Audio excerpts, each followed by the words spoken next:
xibaar yu wér te wóor ca tàng-tàng ba abonnez-vous pour ngeen di mën di jot suñuy vidéo. dal leen ak jàmm seen chaîne bi di Buzz 221 HD kii di Pape Malick Ndour daa ko personnalité politique bu kenn dootu présenté ci réew mi di Sénégal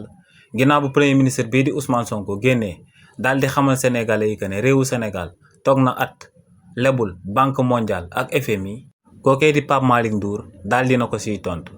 kii di Pape Malick Ndour ne lu leer ba am moom mooy que ne régime bu bees bi ni nga xam ne la ñuy lebalee réewu Sénégal ne daraa ci baaxul ndax ne waa réewu Sénégal dañoo daal di wax que ne léegi duñ nekk di leb ay institution internationale wala ñuy leb yeneen pays yu nekkul ci pays africain yi. ne ñoom luñ joxe comme argument moom mooy que ne dollar ak euro dañuy yéeg di wàcc te ne li ni mel mën naa influencer ci balance commerciale bu nekk ci Sénégal te loolee du baax ci réew mi. nee nag argument boobee mënu koo dindi ndax ne nguur gu bees gi dëgg lañ daal di wax jëmale ko si li ni mel waaye nee nag nguur gu bees gi yoon bi nga xam ne moom lañ daal di jël moom mooy di leb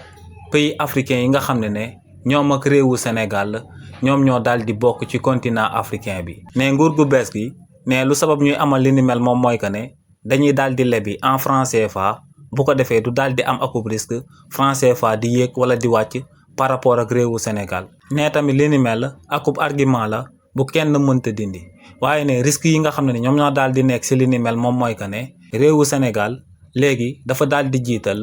bor intérieur maanaam lu ëpp ci boram day bàyyeekoo ci ay particuliers sénégalais ak ay particuliers yu daal di nekk ci sous-région bi. nee nag loolee risque bi moom mooy que ne mun nañoo dem ba ay particulier maanaam ay homme d'affaires yu daal di nekk ci Côte d'Ivoire daal di lebal réewu Sénégal lu tolloog 50 jàpp 60% ci detam bi te ne loolee bu amee rek de manière diplomatique réewu Côte d'Ivoire day commencer di imposer wu jëmale ko ci réewu Sénégal te ne loolee du baax benn yoon ci réewu Sénégal. xibaar yu wér te wóor ca tàng-tàng ba abonnez-vous pour ngeen di mën di jot suñuy vidéo.